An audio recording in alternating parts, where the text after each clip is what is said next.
Hey, how you guys doing? Welcome back once again to the Tech of Tomorrow YouTube channel. I'm Eric Ferris, your host, where today we're going to bring you an unboxing and first features look at the new P8Z77-V motherboard from the people over at ASUS. Now, this is their entry-level motherboard on the stack for the new Z77 series. This motherboard comes to market at about $205 and has lots of great features. One thing I just want to note before we jump into anything, if you guys missed it, check out a video that we did over on motherboards.org where we actually had an interview with JJ from ASUS and we went over all the different specs. But for now, let's jump in and let's take a closer look at this new motherboard from the people over at ASUS.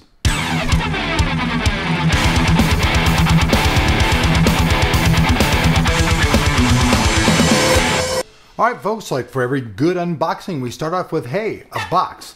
Start right here, show you guys this P8Z77-V. Some of the features on there. There's smart Digi EPU and TPU, which we'll get to as we unbox the board. Obviously this board supports both SLI and Crossfire, and with the new Virtue MVP, you can use your video cards in any combination you want. A lot of that stuff down here. Wi-Fi. Just from the box. Flip it around, just real quick, show you guys the back of the box. For some people this may be boring, I know, but other people like to see it. So I'm going to go ahead now and just set the box back down the table and begin the actual unboxing. On top here we have the motherboard. I'm going to go ahead and pop the motherboard out of the package so we can actually see all of the content that comes in the box. There's actually a lot of good content on there. Going to have a nice little box toss here. Woo! Alright, cool.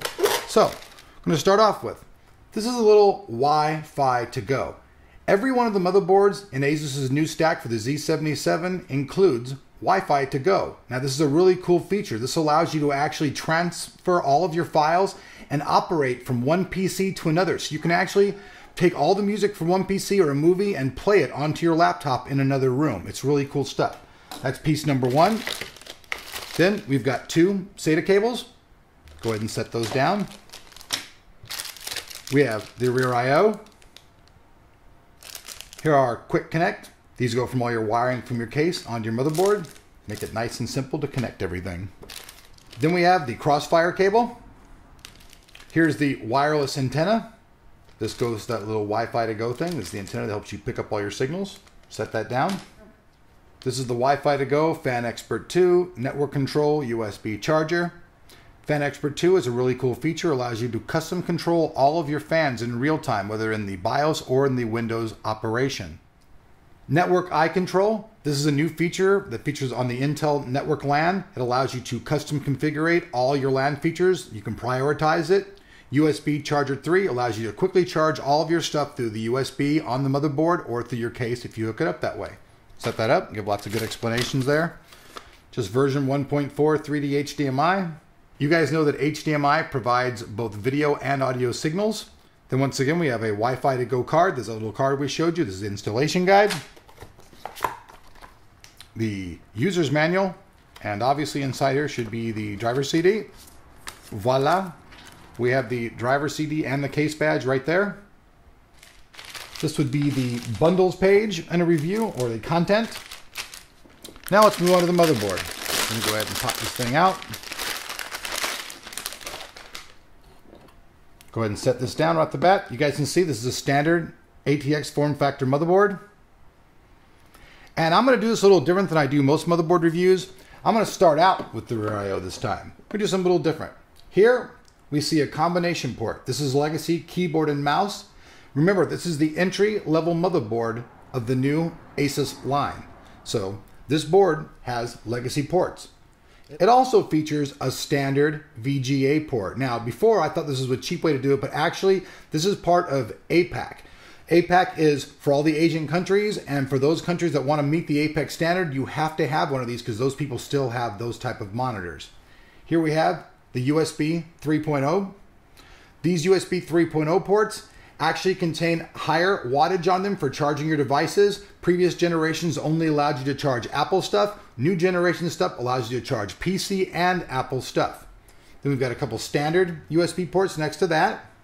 We have DisplayPort, HDMI, digital audio, DVI, another set, USB 3.0. This is the onboard Intel LAN, which features the eye control, and then our analog audio inputs right there. So did something different there, start with the I/O. I'm going to flip the board around. We're going to start talking about fan headers. This is an entry-level board. It has 5 fan headers in the board. The first 2 are located up here right above the ZIF socket. This is a perfect location for those because when you hook your fan up right there, you can easily hook your connections up right there so you don't have wires just strung out all over your case. So there's 2 here. There's an additional one right here. Another additional one right here. Right here. Lots of fan headers there. Set the board back over here. Let's talk about power. Here we have the 8-pin power connector located to the left and above the ZIF socket. Then we have our 24-pin power located over here. I'm going to bounce back over to the ZIF socket. This is still LGA 1155, but it supports both Sandy Bridge and the new coming 22nm Ivy Bridge processors. These will be out on the 23rd, which is next Monday. I'm going to flip the board around, show you guys memory. Here we take a look at the memory slots. You can see that they are color coded so you know which channel that they're in. This board supports up to 32 gigabytes of DDR3 memory.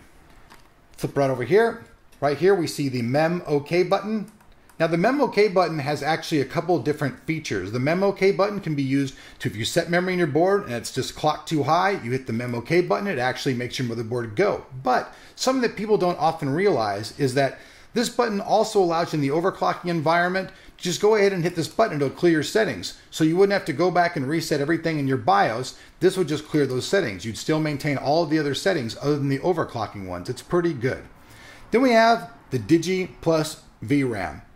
A lot of people ask what this is. Digital controller means that you can operate your UEFI BIOS the same way inside of the Windows environment. So what you can do in your BIOS, you can do in the Windows environment.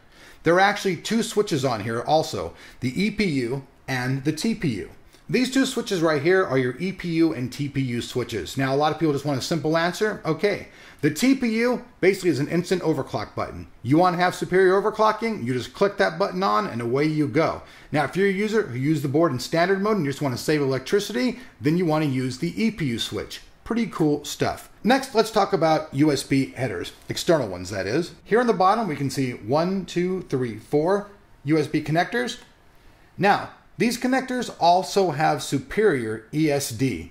There are little chips behind each one of these that allow for an anti-static discharge to not happen. Now, some people in the past have actually plugged devices into their USB ports and fried their device by having static electricity. This board features superior ESD, and if that happens on this board, it has an off switch that does not allow the current to go onto the motherboard and fry it. I think this is a very, very good feature and one that gets looked over quite a bit. Here is another header. This is the USB 3.0 header. Now let's talk about the cooling on this motherboard. You can see that all the MOSFETs and everything are completely covered up here and down here as well. It's all passive cooling, but it should work pretty well. Doing that Ivy Bridge isn't going to be a super duper hot solution as it is. Let's move over now. Let's take a look at your PCI Expandability. Now this motherboard has 1, 2 of the PCI ×1 slots. We see 2 standard PCI slots, and then we see 1, 2, 3 PCIe slots. The PCI slots are actually separated by this. This is a 16 slot, this is an 8 slot, and this is a 4 slot. If you run the cards in Crossfire or SLI mode, these will be both ×8. If you use the Virtue, you'll be using either these cards in that, or you can actually use the card with the embedded solution of the HD4000 in the new Ivy Bridge processor. Lots of good stuff there. Let's flip it over now. Let's talk about Sata Expandability. We have a couple different controllers on this board. We have both the Intel and the ASMedia solution on this motherboard. We have both support for standard SATA and the new SATA 3 connectivity. Last but not least, I'll just flip it around and let you guys see the back of the board. These things right here actually help keep the board run even cooler. And that's really about it, folks. So hey, thanks for watching, folks. This has been the unboxing and first features look of the new P8Z77-V motherboard. Coming to the market about $205, should be available everywhere next week. See you later.